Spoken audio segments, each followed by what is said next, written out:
नमस्कार दोस्तों, मैं सचिन द्विवेदी आप सभी का स्वागत करता हूं अपने YouTube चैनल अभिनव क्लासेस पर। जैसा कि हम लोग लगातार एजुकेशन 4 को पढ़ रहे थे, वहां पर हमने आदर्शवाद, प्रकृतिवाद, प्रयोजनवाद ये सब पढ़ा दिया हुआ है। और अगर आप लोगों ने ना पढ़ा तो चैनल पे जाकर के आप पढ़ सकते हैं, वहाँ पे मैं लिंक आपको डिस्क्रिप्शन में दे दूंगा इसकी।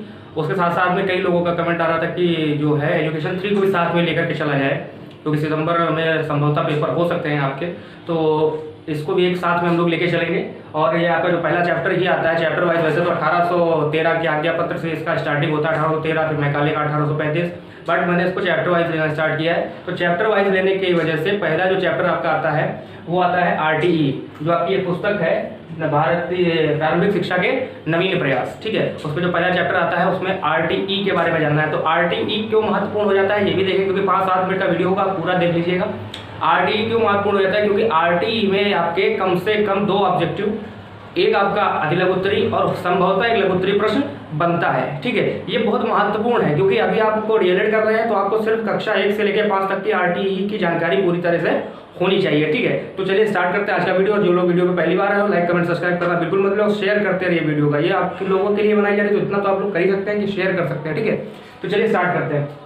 सबसे पहले हम लोग ये समझ लेते हैं कि हमारी RTE जो है ये है क्या। इसको बेसिकली बोलते हैं राइट टू एजुकेशन, शिक्षा का अधिकार, ठीक है। इसको एक दूसरे नाम से भी जानते हैं, शिक्षा का अधिकार अधिनियम 2009, ठीक है। अभी ये था क्या, कि 6 से लेकर 14 वर्ष तक की आयु के बालकों के लिए निःशुल्क एवं अनिवार्य शिक्षा का प्रावधान किया गया है।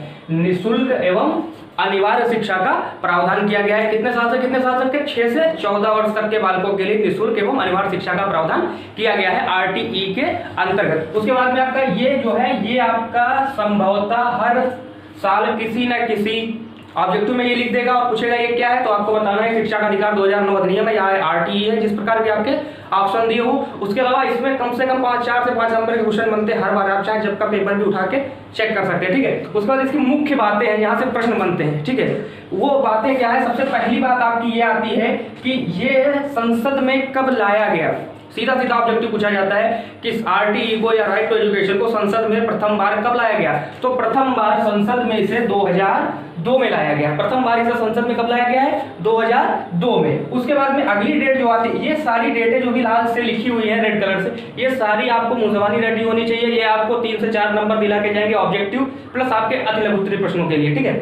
उसमें क्या है? दूसरी है कि जुलाई 2009 में संसद में पारित हुआ है, मतलब 2002 में संसद में आया है कि मतलब बातचीत होना शुरू की गई है कि इस तरीके का भी कोई कानून लाया जाना चाहिए या इस तरीके का कोई कानून होना चाहिए जिससे 6 से 14 वर्ष की आयु के बालकों के निःशुल्क एवं अनिवार्य शिक्षा का प्रावधान हो सके। उसके बाद में ये 2009 में संसद में पारित हो जाता है। जब ये 2009 में संसद में पारित हो जाता है उसके बाद में यह एक मौलिक अधिकार बन जाता है, क्योंकि ये बात आपको पता है जो भी चीजें संसद में पारित हो जाती है लोकसभा, राज्यसभा और राष्ट्रपति का हस्ताक्षर होने के बाद वह हिंदुस्तान भारत में कानून बनकर रूप ले लेती हैं, ठीक है। उसके बाद में आपका आता है सीधा सीधा क्वेश्चन पूछा जाता है RTI भारत में कब लागू हुआ या कब प्रभावी हुआ।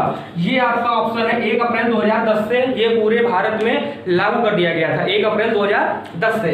उसके बाद में एक जो मुख्य बात पूछी जाती है कि ये संविधान में किस धारा में है, किस अनुच्छेद में है या किस संविधान संशोधन के अकॉर्डिंग इसको लाया गया है संविधान के अंदर, ठीक है। तो पहली बात तो है कि धारा 45 के अंतर्गत अनुच्छेद 21A के अंतर्गत इसको रखा गया है। मतलब धारा जो है 45 है, अनुच्छेद 21A है। सीधा सीधा क्वेश्चन पूछा जाता है किस अनुच्छेद में आपका RTE का प्रावधान किया गया है, तो अनुच्छेद जो है आपका 21A है और धारा आपकी 45 है, ठीक है। धारा आपकी 45 है। उसके बाद ये एक इंपॉर्टेंट टर्म है कि किस संशोधन में इसको किया गया है। तो संविधान में जो 86वां संशोधन हुआ है, संविधान में जो 86वां संशोधन हुआ है उसमें RTE का प्रावधान लाया गया है, ठीक है। उसके बाद में एक अलग क्वेश्चन कभी कभार आ जाता है या हो सकता है विगत में पूछ दिया जाए कि RTE को लागू करने वाला भारत कौन सा देश है, मतलब किस नंबर पे आता है। तो भारत जो है 135, मतलब 134 देश ऐसे थे भारत से पहले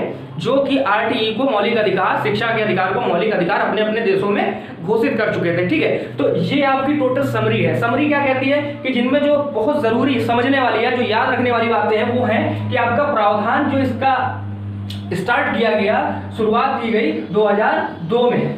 शुरुआत आपकी की गई, इधर बता देता हूं, 2002 में इसकी शुरुआत की गई है, 2009 में इसको पारित किया गया है और 1 अप्रैल 2010 10 को इसको पूरे भारत में लागू कर दिया गया है। ये तीनों डेटें अलग अलग हैं और अलग अलग ही पूछी जाती हैं। प्रभावी कब हुआ, लागू कब हुआ 2010 में, पारित कब हुआ संसद में 2009 में, लाया कब गया था संसद में 2002 में। ये सारी डेटें आपको क्लियर होनी चाहिए, ठीक है। उसके बाद में जो 2-3 चीजें बचती हैं पूछने वाली की धारा कौन सी है, वो आपकी धारा आती है 45। अनुच्छेद कौन सा है, वो आपका अनुच्छेद आता है 21A, आपका अनुच्छेद आता है 21A, ठीक है। ये सारी बातें आपको बिल्कुल एक तरीके से रटी होनी चाहिए। ये आपको 5 नंबर कम से कम दिला के जाएंगी, ठीक है। कैसे दिला के जाएंगी, हो सकता है आपसे डायरेक्टली पूछा शिक्षा के अधिकार से आप क्या समझते हैं, तो सबसे पहले तो आपको शिक्षा का अधिकार ही लिखना पड़ेगा। और मैं अपने स्वयं के अनुभव से ये बात कहता हूं कि 50 से 60 वर्ड से ज्यादा आप जो आपका लघुत्तरीय प्रश्न है उसको ना लिखें।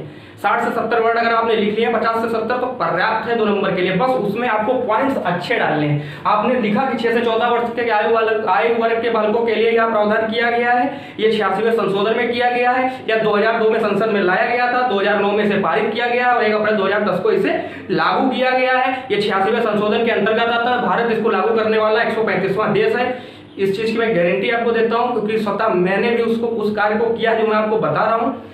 आपके नंबर 2 में 2 पूरे मिलेंगे। क्यों? क्योंकि आपने सारे फैक्ट्स लिख दिए वहां पर, ठीक है। उम्मीद है आरटीई आपको समझ आ गया होगा। इसके बाद हम लोग निकाले पे चर्चा करेंगे अगले वीडियो में। तो वीडियो देखने के लिए धन्यवाद। छोटा सा वीडियो है, आपने देखा उसके लिए धन्यवाद। और अगर आपको इसका पीडीएफ चाहिए तो नंबर नीचे आपको दिख रहा होगा, उस नंबर पे आप जैसे ही व्हाट्सएप करेंगे आपको इसका पीडीएफ मिल जाएगा, जो कि मैंने इसके लिए आपके लिए तैयार किया हुआ है। तो चलिए मिलते हैं अगले वीडियो में। वीडियो